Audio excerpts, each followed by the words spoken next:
에베소서 4장 1절로 16절 말씀입니다. 에베소서 4장 1절부터 16절 말씀.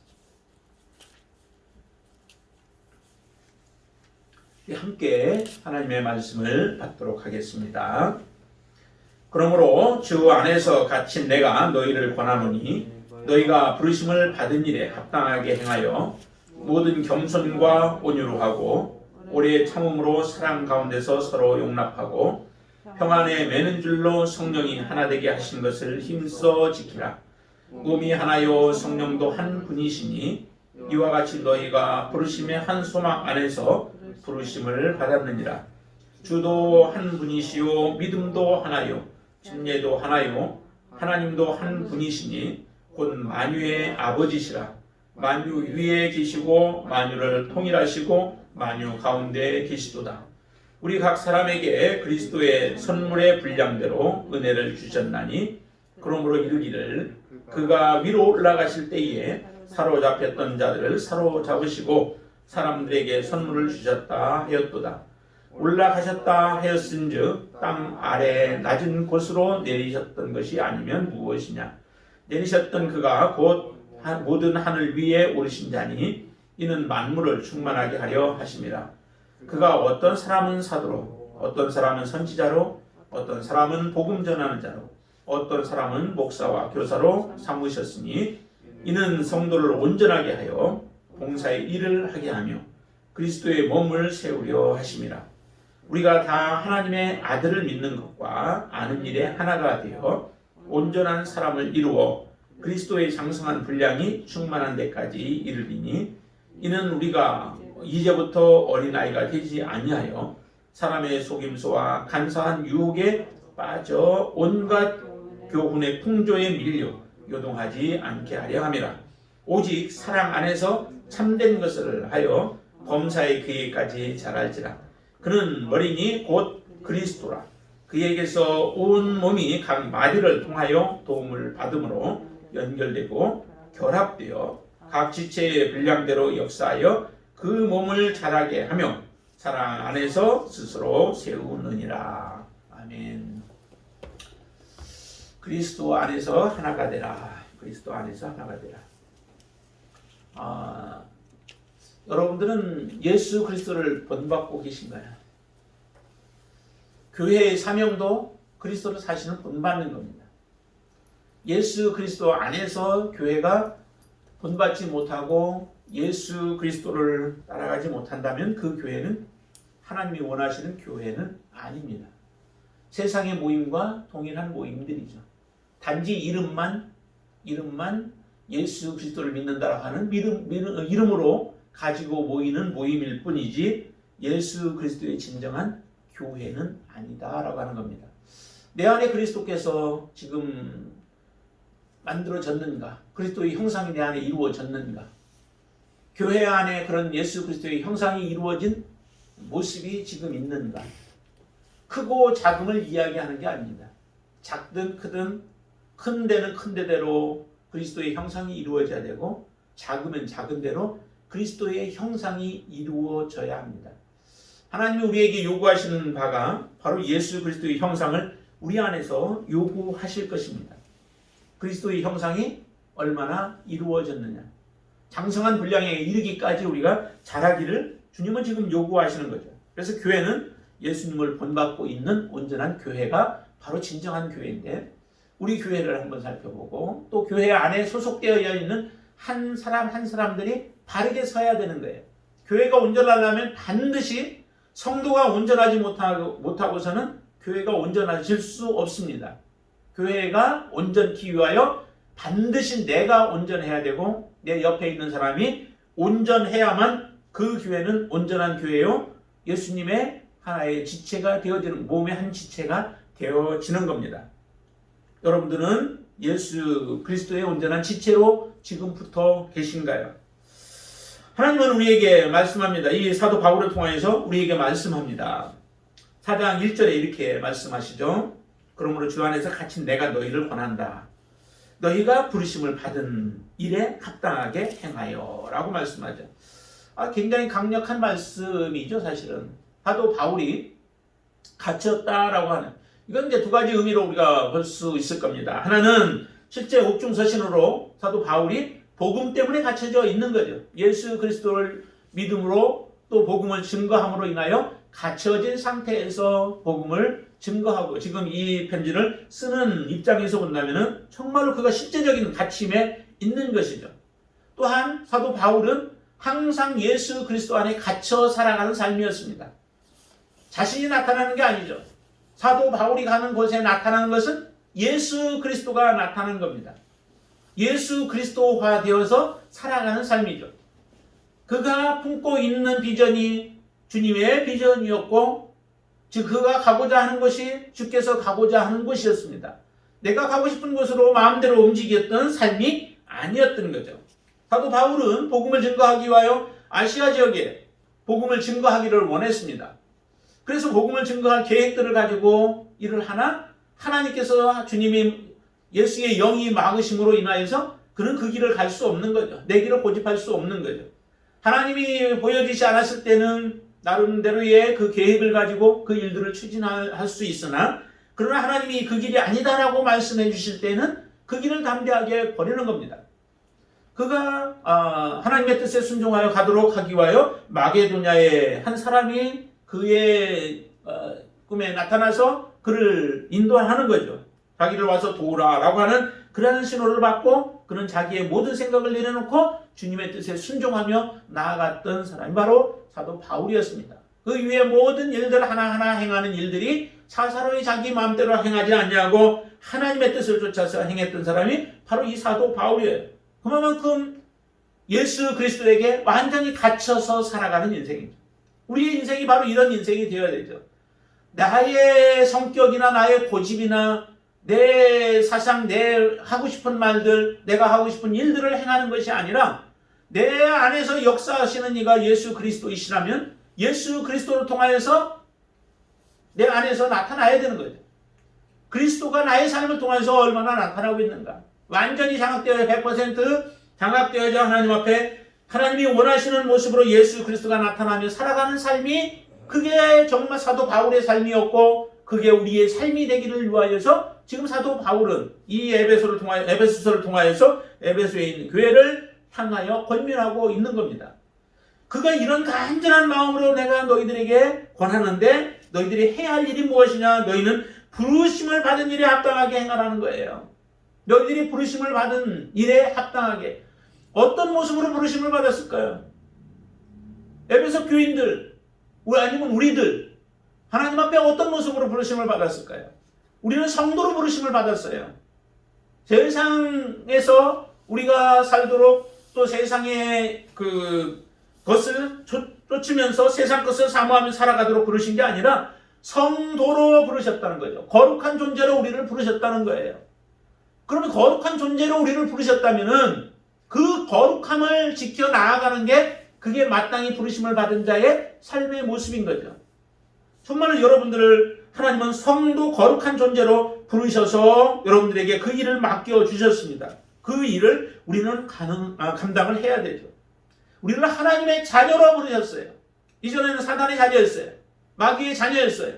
그랬던 자녀들을 하나님의 자녀로 우리를 불러서 하나님의 자녀로서의 삶을 살게 우리를 요구하시는 겁니다. 그 삶을 우리가 살지 못한다면 우리는 하나님의 자녀이기를 포기하는 자와 같은 사람이죠. 그러기에 너희들을 부르신 그 부르심에 합당한 모습으로 너희들이 행하라라고 지금 요구하고 있는 겁니다. 이전에 이 에베소 사람들은 사실은 하나님의 부르심에 합당한 모습으로 살지 못하고 있었죠. 그들은 아데미로 하나가 되어진 삶을 살아갔어요. 비록 악한 것이었고 죄된 것이었고 세상적인 것이었고 우상적인 것이었지만은 그것으로 하나가 되어져서 그 일에 열심을 냈던 사람들이 바로 이 에베소 사람들이죠. 그들을 향하여 다시 회개하고 돌이키라고 말씀하시는 거예요. 계시록에서는 그들을 향하여 너희들의 첫사랑을 버렸다라고 얘기를 하죠. 첫사랑을 버림으로 인하여서 하나님이 아닌, 부르심의 온전한 자리가 아닌 그 자리를 떠나서 세상을 향하여 살아가고 있는 그들을 바라볼 때에 하나님 앞에 갇혀있는, 예수 그리스도에게 갇혀있는 바울의 입장에서는 얼마나 안타까움을 가지고 그들을 향하여 권면하고 계신가요? 그래서 합당하게 행해야 하는데 그 자리가 우리의 자녀의 자리뿐만 아니라 우리는 천국 백성으로 우리를 부르셨어요. 거룩한 백성으로 부르시고 천국의 백성으로 부르시고 하나님의 자녀로 우리를 불러서 그 일들을 행하라고 하나님은 우리에게 요구하시는 거죠. 그 일을 다 우리가 잃어버리고 우리의 본분을 잃어버린다면은 과연 우리가 하나님의 부르심 받은 자로서 하나님이 우리에게 주고자 했던 축복을 누리면서 살아갈 수 있을까요? 그 축복을 우리는 누릴 수 없게 되어지는 겁니다. 하나님은 우리에게 사랑을 부어주셔서 그 사랑으로 이 세상을 살아가라고, 하나님의 사랑을 나타내며 살아가라고 우리에게 사랑을 부어주신 겁니다. 하나님을 믿을 때에 그런 축복을 받아서 살아가는 자들답게 우리는 이 땅에서 그 자리에 충성스럽게 그 일을 감당하며 살아가야 하는데 참으로 너무도 안타까운 모습들을 너무 많이 보죠. 그리고 두 번째 우리를 부르셨다라고 하는 것은 우리에게 은사를 주신 부분들을 이야기를 해요. 우리에게 은사를 하나님은 주셨잖아요.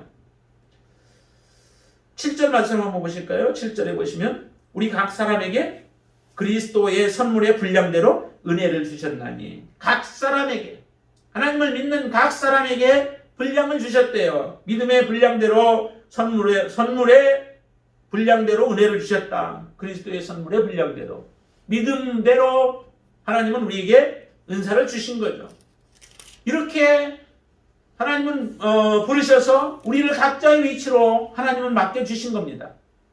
위치에 맡겨주셔서 그 일을 감당하라고 하나님은 우리를 부르셨는데 그 자리를 박차버리고 나간다면, 그 자리를 우리가 떠나버린다면 정말로 너무도 우리는 어리석은 자에 해당되어질 겁니다. 그래서 사도 바울은 그렇게 얘기합니다. 너희가 부르심을 받은 일에 합당하게 행하라 라고 말씀해요. 교회의 지도자들을 세우신 목적도 어디에 있을까요? 교회를 하나 되게 하기 위한 목적이었죠. 교회를 각자 직분을 주시는 이유도 하나 되게 하고 또 그들을 섬기게 하기 위한 목적인 거예요. 자, 그러면은 우리가 왜 하나가 되어야 하는가라고 하는 부분이죠. 왜 교회는 하나가 되어야만 할까? 왜 하나가 되라고 명령을 하실까? 해도 되고 안 해도 되고가 아닙니다. 교회는 반드시 하나가 되어야 합니다. 그게 하나님께서 우리에게 지금 요구하시는 하나님의 명령이에요. 우리에게 이렇게 표현하죠. 4절 말씀 한번 보세요. 4절.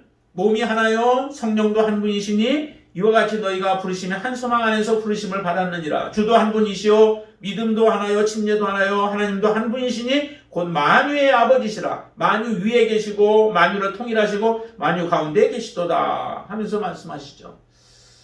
오직 하나래요. 몸도 하나고 성령도 하나 한 분이고 하나님도 한 분이고 침례도 하나고 믿음도 하나고 주도 한 분이고 오직 교회 안에 하나라라고 얘기는 하죠. 우리는 이렇게 하나님께서는 우리를 하나로 부르셨는데 그 이유가 한 소망 안에서 우리를 부르심을 받았기 때문에 그렇다는 거야. 한 소망 안에서. 4절에 그렇게 얘기하죠. 너희가 부르심의 한 소망 안에서 부르심을 받았다. 부르심의 한 소망이 무엇일까요? 부르심의 한 소망은 하나님께서 우리가 영원한 하나님의 나라를 유업으로 주시는 그 소망이죠. 우리가 믿음 생활하는 이유가 어디에 있습니까? 믿음 생활하는 이유가 곧 우리는 천국에 가서 하나님과 함께 살기를 소망하는 마음에서 주님 앞에 나온 거죠.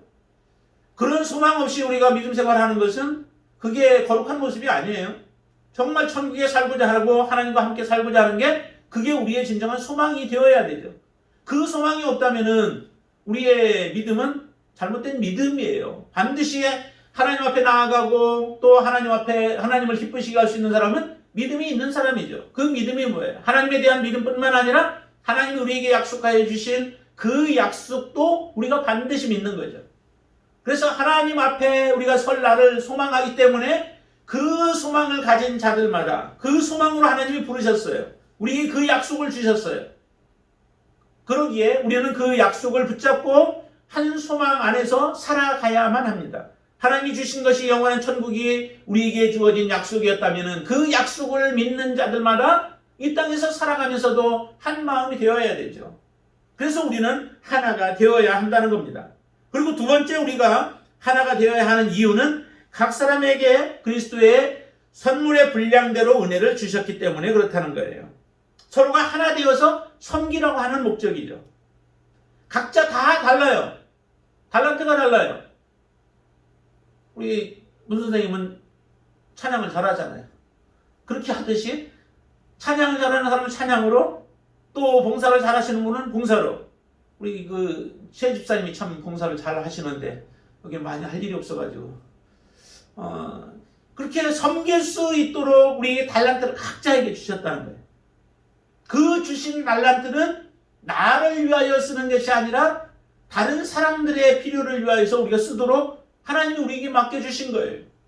그러면 그 맡긴 우리 달란트를 다른 사람을 위하여서 최선을 다하여 쓸 때에 그 쓰면서 나에게도 기쁨이 있을 뿐만 아니라 그것을 받고 함께 그것을 누리는 사람들이 하나가 되어지는 거죠. 우리가 한 공동체임을 서로 느끼며 살아갈 수 있는 거예요. 근데 요즘 사람들은 그것을 잘 하려고 하지 않죠. 나 혼자의 평안함과 단지 우리의 가족의 평안함, 그것을 누리는 데에 만족하면서 그것으로 끝나는 경우가 많아요. 그래서 교회에 대한 애착이나 교회에 대한 생각들이 많이 희박해졌죠. 이렇게 해서는 결코 우리가 하나가 되어질 수 없다는 겁니다. 내게 주어지는 은사로 다른 사람의 어떻게 필요를 어떻게 내가 채워줄 것인가 채워주면서 우리는 하나가 되어지는 겁니다. 톱니바퀴는 혼자 굴러갈 수도 있지만 정말 잘 맞물려서 돌아갈 때에 다른 일을 이루어낼 수 있는 거죠. 시계에도 많은 톱니바퀴들이 있죠. 그 톱니바퀴들이 서로 물리고 물려서 우리가 필요한 시간을 보여주며 나타내고 있는 겁니다. 그렇게 되어지는 길을 원하는 게 바로 교회의 특성이에요. 하나님은 우리에게 그래서 각자에게 달란트를 주셨다는 거예요. 내가 지금 어떤 달란트로 하나님 앞에 쓰이기를 원하는가? 내게 주신 달란트들이 무엇이 있는가? 그 달란트를 통하여서 하나님을 섬기는 것이 그게 하나님 앞에 하나님이 기뻐하는 일이요 하나님이 원하시는 일들이기에 우리는 그래서 하나가 되어야 한다라고 하는 겁니다. 그리고 또 하나는 우리 16절을 한번 볼까요? 16절 그에게서 같이 한번 읽습니다. 16절 그에게서 온몸이 각 마디를 통하여 도움을 받음으로 연결되고 결합되어 각 지체의 분량대로 역사하여 그 몸을 자라게 하며 사랑 안에서 스스로 세우느니라. 몸이 자라가려면 어떻게 돼야 돼요? 몸이 자라가려면 반드시 몸은 서로 붙어 있어야만 합니다. 서로 연결되어야 하죠. 여기는 각 마디마다 각 마디를 통하여서 도움을 받는다라고 표현하고 있어요. 우리 마디들이 많죠. 관절이 많죠. 그 관절들을 통하여서 각 마디들이 다 연결되어지고 그리고 몸으로부터 공급되어지는 영양분을 공급받아서 서로 성장하고 성숙해 가게 되어 있죠. 어린아이들이 반드시 자라가기 위해서는 그렇게 붙어 있어야 돼요. 붙어 있지도 아니하는 나무가 열매를 맺는 것은 본 적이 없어요. 반드시 열매를 맺으려면 원나무에 가지가 붙어 있어야 그것이 열매를 맺을 수 있게 되어지죠. 교회라고 하는 한 그 몸, 특별히 예수 그리스도 그 몸에 우리 각 지체는, 각 교회들은 붙어 있어야 되고 그 교회 안에 속한 모든 성도들은 다 붙어 있어야만 우리가 그렇게 하나가 되어졌을 때 반드시 그 몸에 성장이 오고 성숙이 오게 되어집니다. 그러기에 우리는 바로 이처럼 우리는 각 몸이 서로 연결되어져서 서로 지체가 되어져야 해요. 에베소서에서 또 얘기하기는 그건 우리가 교회는 각각의 그 유기체와 같아서 서로 벽돌이 연결되어 건물이 연결되어지듯이 그렇게 되어졌을 때에 온전한 건물이 또 교회가 완성이 되어진다라고 말씀하시듯이 동일합니다. 우리는 온몸의 각 마디를 통하여 도움을 받아야 하는데 떨어져 있어서는 결코 안 되기 때문에 그렇습니다. 이처럼 하나가 되어야 하는 이유가 바로 이런 이유들 때문에 그런 것이죠. 오케스트라의 연주를 보면 참 아름다워요. 서로 하나가 되어 소리는 다 다르잖아요. 소리가 다 다른 소리들이 나와요. 그런데도 그것이 지휘자 한 사람의 그 지휘에 의해서 일사불란하게 움직여질 때에 우리가 들을 때는 정말 웅장한 소리가 들려오기도 하고 아름다운 감미로운 소리가 들려오기도 하면서 우리의 마음을 감동시키는 역사가 일어나죠. 교회의 모습이 똑같이 이와 같은 모습들이 되어야 한다는 거예요. 연약한 자는 연약한 자의 모습으로 그 지체 안에 붙어 있어서 교회 안에 붙어 있을 때에 그래도 그 소리가 나게 될 것이고, 강한 자는 강한 자대로, 배운 자는 배운 자대로, 또 못 배운 자는 못 배운 자로 모든 사람들이 어우러질 수 있는 게 바로 이 교회라는 거죠. 하나의 획일적인 통일이 아니에요. 그 교회는 각자 다양성을 다 인정하면서도 그 안에서 온전한 통일이 이루어지는 것, 그것이 아름다운 교회요, 살아있는 교회요, 하나님 앞에 붙어있는 온전한 교회입니다. 이런 교회를 우리가 추구합니다. 저와 여러분들의 삶이 이렇게 하나님 앞에 드려져서 정말 쓰임받을 수 있는 그런 축복의 삶이 되기를 바랍니다. 그러면 어떻게 해야 우리가 하나가 되어질 수 있을까라고 하는 부분이에요. 이렇게 반드시 하나가 되라고 하나님은 우리에게 말씀하시고 명령하시는데, 그러면 어떻게 해야 우리가 정말 하나가 되어질 수 있을까? 그 하나가 될 수 있는 부분을 여기서 세 가지로 우리에게 말씀하고 있습니다. 그 첫 번째 하나가 보면은 거기에 그 2절 말씀 우리가 같이 한번 읽어보겠습니다. 2절을 같이 읽습니다. 모든 겸손과 온유로 하고 오래 참음으로 사랑 가운데서 서로 용납하고 해서 서로 용납하는 거예요. 서로 용납하는 것. 부부도 용납해야 함께 살아갈 수 있는 거죠. 옛날에 그 시대는 그냥 무조건 복종해야 됐나요? 용납해야 돼요. 어쨌든. 그렇게 돼야 서로 살아갈 수 있듯이 여기도 보면 이렇게 얘기합니다. 모든 겸손과 온유로 하고. 겸손은 자기 자신에 대한 부분을 이야기한다라고 얘기해요. 자기 자신과의 관계. 내가 정말 얼마나 내 자신을 받아들이고 용납할 수 있는가. 나의 자존심만을 세우는 게 아니라 내가 하나님 앞에서 어떤 존재인가를 알고 내가 하나님으로부터 어떤 은혜를 받은 자인가라고 하는 것을 나 스스로 알게 되어질 때에 우리가 자기 자신을 받아줄 수 있는 거죠. 나의 부분 중에서 못난 부분도 많이 있잖아요. 부족한 부분도 많이 있잖아요. 아무리 예쁜 사람 놓고도 본인한테 물어보면 자기의 부족한 부분을 얘기해요. 또 마음에 안 드는 부분을 얘기해요. 그러니까 뜯어 고치는 사람들이 많이 있잖아요. 근데 그것은 자존감이 없기 때문에 그런 거예요. 그냥 못난 부분은 못난 부분대로 우리가 받아들이는 거죠. 그게 하나님이 우리를 만드신 것을 우리가 알고 내가 하나님의 사람이고 하나님이 기뻐하시는 자인 것을 안다면 우리는 다 그것을 받아들일 수 있어요. 그런데 그것을 받아들이지 못하면, 나를 용납하지 못하면 나 자신에 대해서도 부정적이 되어질 수밖에 없는 거죠. 그런 사람이 진정으로 섬길 수 있는 거예요. 예수 그리스도는 얼마나 위대하신 분이셨어요. 모든 영광과 존귀를 다 가지신 분이 바로 예수 그리스도 아니에요? 그분이 얼마나 낮아지셨어요. 가장 낮은 곳까지 처하신 분이 예수 그리스도 아니세요? 그렇다면 예수님이 그 높고 높은 가장 높은 곳에서 가장 낮은 곳으로 내려올 수 있었던 것도 주님이 자신을 받으신 거죠. 그대로 받아주시듯이 우리도 우리 자신을 받아주셔야 된다는 거예요. 나의 부족한 부분들이 있으면 인정하고 그것을 어떻게 또 보완할 수 있는지를 우리가 생각하며 하나님 앞에 기도하며 나아가는 거죠. 또한 온유로 하라라고 얘기를 해요. 예수 그리스도의 온유함, 모든 내 주변의 환경에서 일어나고 있는 그런 환경들에 대해서 우리가 불평불만하지 말고 사실은 그 부분들에 대해서 인정하며 받아들이는 부분들이죠. 내가 그것을 바꿀 수 있다면 바꾸어 나아가고, 내가 바꿀 수 없는 부분들이라면 인정하면서 우리가 살아가는 부분들이 바로 이 온유한 부분 중에 큰 부분들입니다. 그리고 또 오래 참음으로 사랑 가운데서 하래요.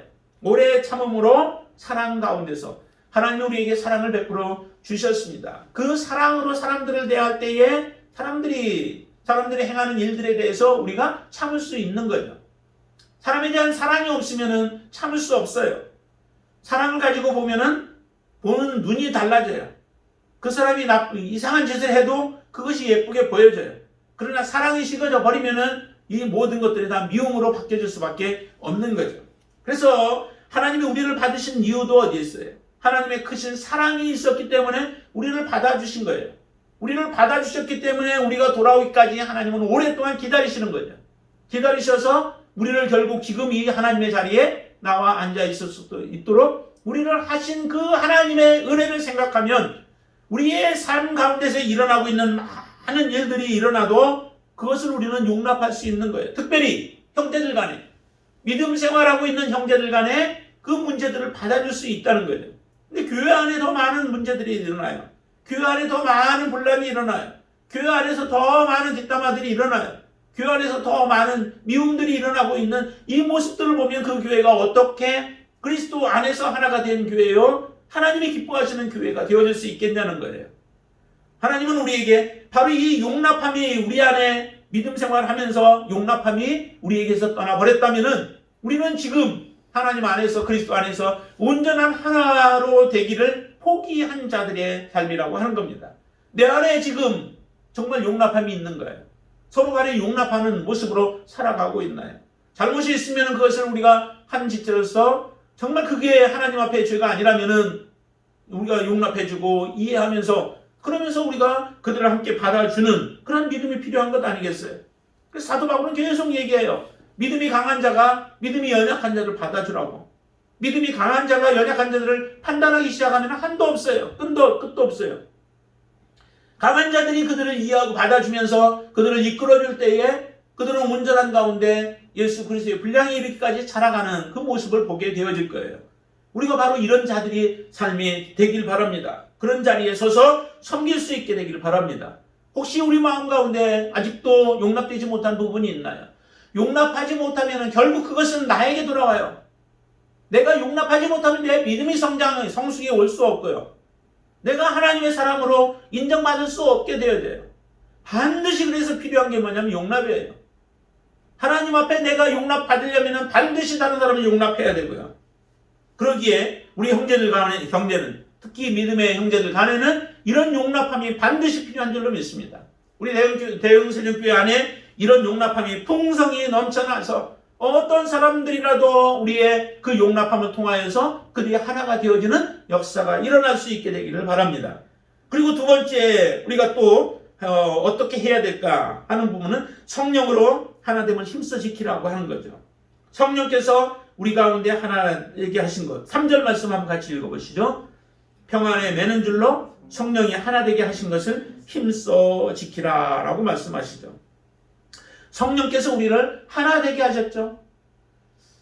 사람들이 마음이 두려운 가운데 떨 때에도 성령이 그들 가운데 임하시자 120명의 문도들이 함께 기도하는 가운데 성령이 임하심으로 놀라운 역사가 일어나요. 담대한 마음들이 그들 마음 가운데 갖게 만드시죠. 그리고 오직 그들은 이제 복음을 향하여 복음을 들고 나아가서 한 마음으로 하나님의 나라를 확장하고 증거하는 데에 쓰임을 받게 되어지죠. 성령이 우리 안에서 강력하게 역사하시면 하나가 되지 말라고 해도 하나가 될 수밖에 없는 겁니다. 성령의 뜻에 우리가 굴복하면 하나님의 뜻에 우리가 함께 같이 맞춰갈 수밖에 없는 거죠. 그러니까 내가 하나님 앞에 가까이 가지 못함으로 인하여서 우리가 지금 하나가 되지 못하고 있는 가운데 있을 수 있는 거예요.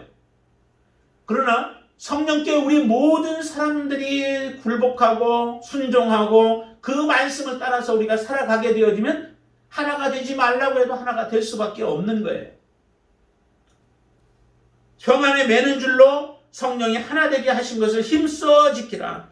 우리가 믿고 순종함으로 인하여 우리의 마음에 평안이 오고 그 평안 가지고 또 우리가 섬길 수 있는 것이죠. 그래서 성령이 하나 되게 하신 것, 또 성령께서 우리 안에서 강력하게 역사하시는 것을 따라서 우리가 믿음으로 살아가는 삶을 살아갈 때에 우리는 교회가 온전히 하나가 예수 그리스도 안에서 하나가 되어지는 줄로 믿습니다. 성령뿐만 아니죠. 예수 그리스도께서 하나이듯이 그분이 우리의 주인이 되어진다면, 예수님이 여러분들의 주인이고 나의 주인이라면 주인이 이끄신 대로 우리는 따라가게 되어 있습니다. 그 뜻에 순종하게 되어 있습니다. 각자 하는 일들은 좀 다른 모습으로 할지는 몰라도 하나를 향하여 우리는 달려갈 수밖에 없는 거죠. 하나님은 그렇게 우리에게 요구하십니다. 그래서 우리는 성령으로 하나가 되어지는 그런 삶을 사시게 되기를 주님의 이름으로 축원을 드립니다. 우리가 한 가지 더 본다면은 그것은 15절 말씀입니다. 오늘 15절 말씀 한번 같이 보시죠. 같이 읽습니다. 오직 사랑 안에서 참된 것을 하여 범사에 그에게까지 자랄지라. 참된 것을 하여서 범사에 그에게까지 자라라라고 얘기하죠. 오직 사랑 안에서 참된 것을 하여 범사에 그에게까지 자라가는 모습을 우리에게 요구하십니다. 예수 그리스도의 분량에 이르기까지 자라가는 거죠. 예수 그리스도의 분량에 이르기까지라고 한다는 얘기는 다시 말하면은 13절에서 이렇게 얘기합니다. 13절 말씀 더 보시죠. 우리가 다 하나님의 아들을 믿는 것과 아는 일에 하나가 되어 온전한 사람을 이루어 그리스도의 장성한 분량이 충만한 데까지 이르리니, 그리스도의 장성한 분량에 충만한 데까지 이르기를 우리가 원하시는 겁니다. 우리는 거기까지 이르러야 돼요. 우리에게 요구하시는 것은 오직 예수 그리스도의 삶의 모습을 우리에게 원하시는 거죠. 그렇게 하기 위해서 필요한 부분이 뭐냐면 믿는 것과 아는 일에 하나가 되라라고 우리에게 권면합니다. 믿는 것, 신앙이죠. 믿음으로 우리가 구원을 받았다라고 이렇게 표현하는데, 거기에다가 한 가지를 더 지금 사도 바울은 이야기를 하는 거예요. 아는 일에라고 얘기를 해요. 믿음으로 우리가 구원을 받지만, 그러나 성숙에 이르려면 반드시 필요한 게 뭐예요? 그게 아는 일이라는 거예요. 예수 그리스도를 알아가고 하나님을 알아가야 되는 거죠. 그게 지적인 지식만을 이야기하지 않습니다. 그것은 우리가 어떤 본질적인 지식을 이야기하고 하나님에 대한 온전한 지식을 이야기를 하는 겁니다. 그것이 없이는 믿는다라고 하는 그런 고백만 가지고 우리가 하나님 앞에 온전하게 자라갈 수 없다라고 하는 거예요. 하나님 앞에 온전하게 자라가려면 반드시 믿는 것, 믿음뿐만 아니라 그 다음에 하나님에 대한 지식, 예수 그리스도에 대한 지식, 진리에 대한 지식, 말씀에 대한 지식 반드시 우리에게 필요한 거예요. 그 지식이 우리를 이끌어가고 그 지식에 우리가 다스림을 받으며 살아가게 되어질 때에 우리는 온전한 예수 그리스도의 분량에 이르기까지, 충만한 분량에 이르기까지 우리는 자라갈 수 있는 거예요. 근데 이것을 우리가 거부하고 단지 믿는 것 거기에서 머물러 앉아 있다면은 우리는 자라가지 못한다라고 하는 겁니다. 베드로 전서에서도 저번에 그렇게 말씀했죠. 어린아이에게 필요한 게 뭐예요? 순전하고 신령한 젖이 필요하다라고 말씀했죠. 자라가기 위해서 그게 필요한 거예요. 그게 신령하고 순전한 젖이 바로 예수 그리스도에 대한 온전한 지식들을 이야기를 하는 거죠. 그 지식들이 있을 때에 우리가 어떤 길로 가야 할지 몰라 할 때에 그 지식이 있다면 이것이 하나님의 뜻이고 하나님의 길이다라고 하는 것을 우리가 알면서 선택하여 하나님 앞에 바르게 설 수 있게 되어지는 겁니다. 그 지식은 우리의 머리로만은 알 수 있는 건 아니겠죠. 우리 안에서 계시는 성령님의 인도함과 또 조명과 계시가 있어야만 그 온전한 지식 가운데 우리가 들어가서 그것이 단지 지식으로 끝나지 않고 그것이 내 삶하고 결부가 되어져서 하나님의 말씀을 이루어가는 삶을 살아가게 되어지는 겁니다. 이렇게 살아갈 때에 우리가 진정으로 하나님의 자녀로서 이 땅에서 부르심에 합당한 자의 삶을 살며 또 그리고 교회 안에서 온전한 하나가 되어져서 하나님을 섬기는 자가 되어진다라고 사도 바울은 지금 에베소를 통해서 말씀합니다. 이뿐만 아니라 이제 계속해서 또 다른 부분들도 이야기를 하죠. 그러나 이런 부분들이 가장 근본적으로 우리가 추구해야 되고 붙잡고 살아가야 할 부분들이에요. 그럴 때에 하나님의 역사가 우리 가운데 일어나며 하나님의 온전한 영광이 드러나는 줄로 믿습니다. 요셉이 애굽에서 있는 동안에 그 형제들이 이제 마지막에는 요셉에게 굴복을 하죠. 요셉이 꿈꿨던 것들이 과연 정말 일어날 것인가? 한번 일어나나 안 일어나 보자라고 그렇게 생각하고 그들이 악한 일들을 꾸몄던 그 형제들이 결국에는 요셉 앞에 무릎을 꿇게 되어지죠. 그때 형제들이 굉장히 두려움 속에 살아갑니다. 자기 아버지는 이제 죽고 그러자 요셉이 이제 아버지가 있을 때는 그래도 아버지 생각해서 우리에게 화를 내지 않고 안갚음을 하지 않았지만은 혹시 아버지가 죽고 나면 우리에게 이제 그의 권력을 가지고 우리를 안갚음을 하고 원수를 갚지 않을까 하는 그런 두려움 속에서 그들이 떨면서 요셉에게 찾아와서 이 얘기를 하죠. 아버지가 살아계실 때 이런 유언을 하셨다라고 하면서 얘기를 해요. 근데 그게 바로 원수를 갚지 말라라고 하는 부분이죠. 그 소리를 듣는 요셉의 마음이 굉장히 아팠습니다. 왜냐하면 요셉의 마음속에 얼마나 그게 큰 상처가 되었겠어요. 그렇지만 요셉은 이미 하나님 안에서 그 모든 것들이 다 용납이 되어졌던 거예요. 오히려 그렇게 말하고 있는 형제들을 보니까 너무 가슴이 아파요. 그래서 그 형제들을 향해서 하는 이야기가 있습니다. 한번 같이 우리 창세기 50장을 한번 더 보시죠. 창세기 50장. 그와 같은 요셉의 마음이 우리의 마음속에 있어야 정말 하나님 앞에서 우리가 하나님을 기쁘시게 하는 자로 우리가 살아갈 수 있을 것입니다. 자, 어디로 보시냐면 50장 17절부터 한번 보시겠습니다. 17절 말씀 같이 한번 읽으시죠. 50장 17절. 너희는 이같이 요셉에게 이르라. 내 형들이 내게 악을 행하였을지라도 이제 바라건대 그들의 허물과 죄를 용서하라 하셨나니 당신의 아버지의 하나님의 종들인 우리 죄를 이제 용서하소서 하며 요셉이 그들이 그에게 하는 말을 들을 때에 울었더라. 18절. 그의 형들이 또 친히 와서 요셉의 앞에 엎드려 이르되 우리는 당신의 종들이니이다.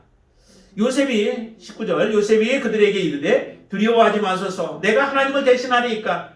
당신들은 나를 해하려 하였으나 하나님은 그것을 선으로 바꾸사 오늘과 같이 많은 백성의 생명을 구원하게 하시려 하셨나니 당신들은 두려워하지 마소서. 내가 당신들과 당신들의 자녀를 기르리이다 하고 그들 간곡한 말로 위로하더라 라고 이렇게 하죠.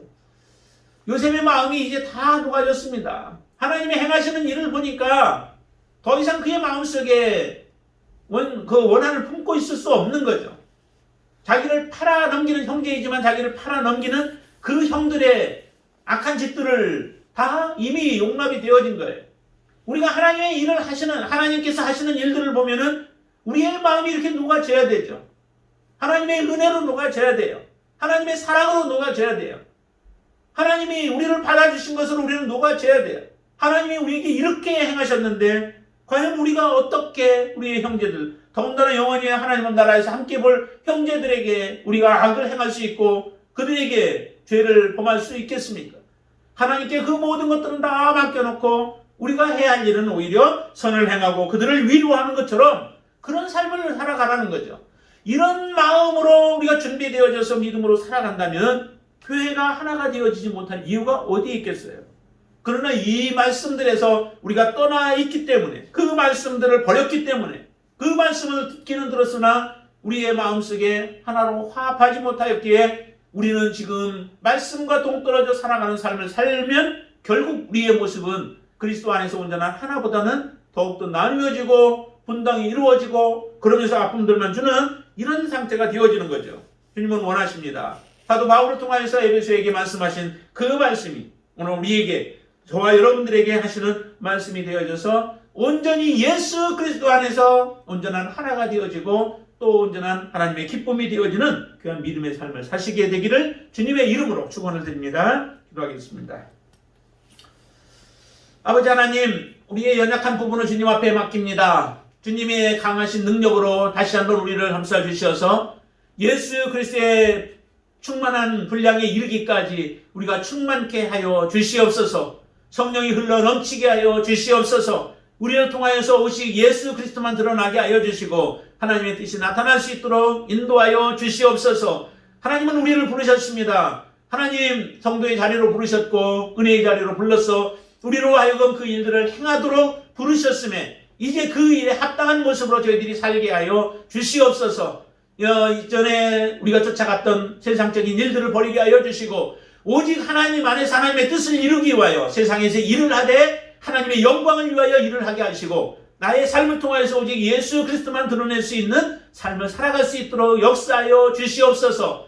나에게 이 땅에 살아갈 수 있는 기회를 허락해 주신 하나님, 그 기회를 하나님을 위하여 드리는 삶을 살게 하여 주시옵소서. 아버지 하나님, 더욱더 우리가 믿음 안에 서기를 원합니다. 우리는 각 지체가 하나가 되어지라고 말씀하여 주셨사오니 한 몸이 되어지고 하나가 되어져서 오직 하나님의 뜻을 이루는 자로 세워 주시옵소서. 성숙의 자리로 나아가게 하여 주시옵소서. 다른 사람을 성숙하는 데에 우리의 한 사람이 쓰여지게 하여 주시옵소서. 그래서 온전히 구비하여 준비되어져서 예수 그리스도의 분량에 이르기까지 살아가는 귀한 축복의 삶을 살도록 역사하여 주시옵소서. 예수님의 이름으로 간절히 기도드리옵나이다. 아멘.